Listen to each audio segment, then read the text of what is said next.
Selamat pagi anak-anak, berjumpa lagi dalam pembelajaran jarak jauh PPKN kelas 11 bab 2 Sistem dan Dinamika Demokrasi Pancasila. Di sini Bapak akan menjelaskan mengenai subbab hakikat demokrasi. Pokok bahasan pertama yaitu makna demokrasi. Memaknai demokrasi sangat penting supaya kalian tidak salah dalam penafsiran pengertian demokrasi. Kata demokrasi berasal dari dua kata dalam bahasa Yunani, yaitu demos yang berarti rakyat dan kratos atau kraten yang berarti pemerintahan, sehingga demokrasi dapat diartikan sebagai pemerintahan rakyat.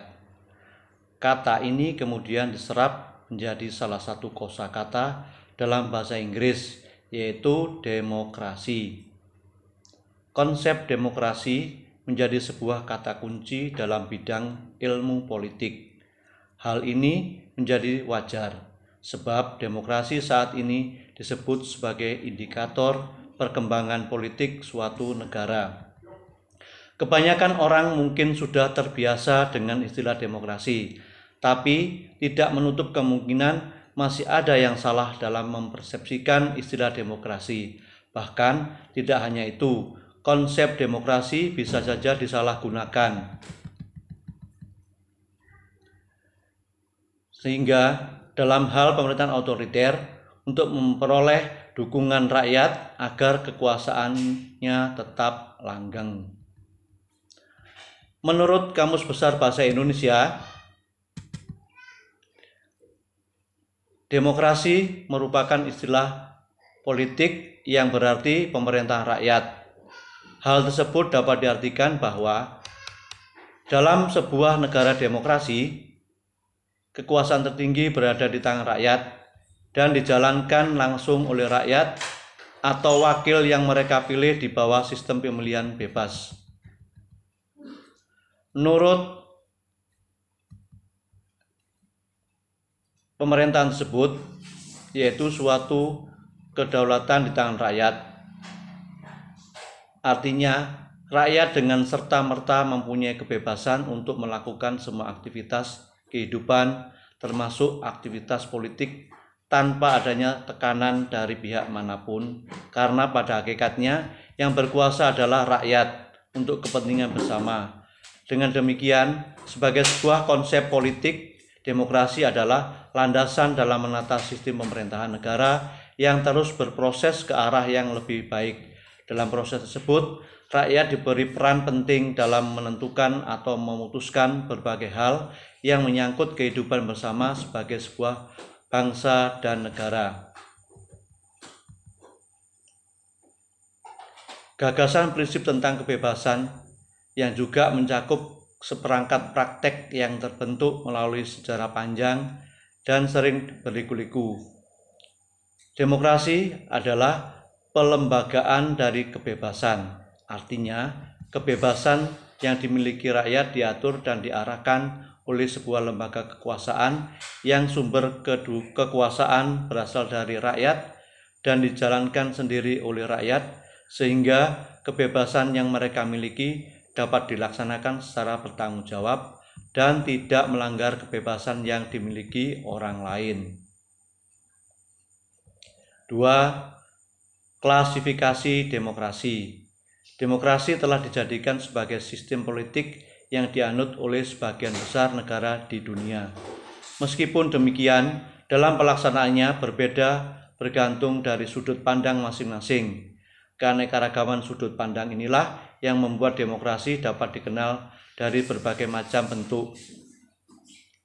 Berikut beberapa macam bentuk demokrasi. A. Berdasarkan titik berat perhatiannya, menjadi demokrasi dapat dibedakan ke dalam 3 bentuk. 1. Demokrasi formal, yaitu suatu demokrasi yang menjunjung tinggi persamaan dalam bidang politik tanpa disertai upaya untuk mengurangi atau menghilangkan kesenjangan dalam bidang ekonomi. Bentuk demokrasi ini dianut oleh negara-negara liberal. 2. demokrasi material, yaitu demokrasi yang dititikberatkan pada upaya menghilangkan perbedaan dalam bidang ekonomi, sedangkan persamaan dalam bidang politik kurang diperhatikan, bahkan kadang dihilangkan. Bentuk demokrasi ini dianut oleh negara-negara komunis. 3. Demokrasi gabungan, yaitu bentuk demokrasi yang mengambil kebaikan serta membuang keburukan dari bentuk demokrasi formal dan material. Bentuk demokrasi ini dianut oleh negara-negara non-blok. B. Berdasarkan ideologi, yang menjadi landasannya, demokrasi dapat dibedakan ke dalam dua bentuk. 1. Demokrasi konstitusional atau demokrasi liberal, yaitu demokrasi yang didasarkan pada kebebasan atau individualisme. Ciri khas pemerintahan demokrasi konstitusional adalah kekuasaan pemerintahnya terbatas dan tidak diperkenankan banyak melakukan campur tangan dan bertindak sewenang-wenang terhadap rakyatnya. Kekuasaan pemerintah dibatasi oleh konstitusi. 2. Demokrasi rakyat atau demokrasi proletar, yaitu demokrasi yang didasarkan pada paham Marxisme, komunisme. Demokrasi rakyat mencita-citakan kehidupan yang tidak mengenal kelas sosial. Manusia dibebaskan dari keterikatannya kepada pemilikan pribadi tanpa ada penindasan serta paksaan. Akan tetapi untuk mencapai masyarakat tersebut, apabila diperlukan, dapat dilakukan dengan cara paksa atau kekerasan. Menurut Mr. Kranerbog, demokrasi rakyat lebih mendewakan pemimpin. Sementara menurut pandangan Miriam Budiarjo, komunisme tidak hanya merupakan sistem politik, tetapi juga mencerminkan gaya hidup yang berdasarkan nilai-nilai tertentu. Negara merupakan alat untuk mencapai komunisme dan kekerasan dipandang sebagai alat yang sah. C. Berdasarkan proses penyaluran kehendak, demokrasi dapat dibedakan ke dalam dua bentuk. 1. Demokrasi langsung, yaitu paham demokrasi yang mengikut sertakan setiap warga negara dalam permusyawaratan untuk menentukan kebijakan umum negara atau undang-undang secara langsung. 2. Demokrasi tidak langsung, yaitu paham demokrasi yang dilaksanakan melalui sistem perwakilan. Penerapan demokrasi seperti ini berkaitan dengan kenyataan suatu negara yang jumlah penduduknya semakin banyak, wilayahnya semakin luas, dan permasalahan yang dihadapi semakin rumit dan kompleks. Demokrasi tidak langsung atau demokrasi perwakilan biasanya dilaksanakan melalui pemilihan umum atau pemilu. Berikut bahasan yang ketiga, prinsip-prinsip demokrasi. Berbicara mengenai demokrasi tidak akan terlepas dari pembicaraan tentang kekuasaan rakyat.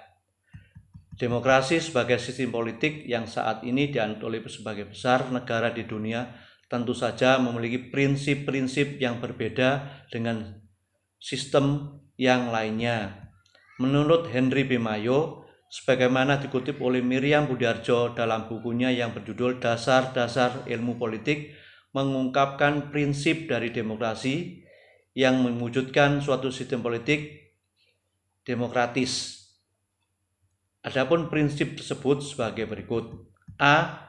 Menyelesaikan perselisihan dengan damai dan secara melembaga. B.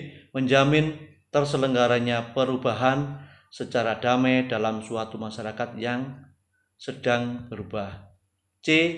Menyelenggarakan pergantian pimpinan secara teratur. D.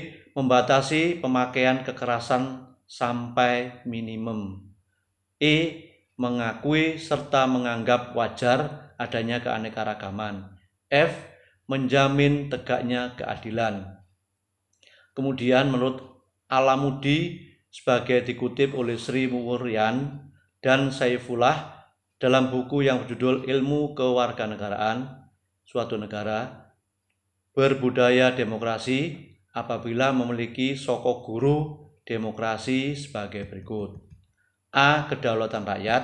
B. Pemerintahan berdasarkan persetujuan dari yang diperintah.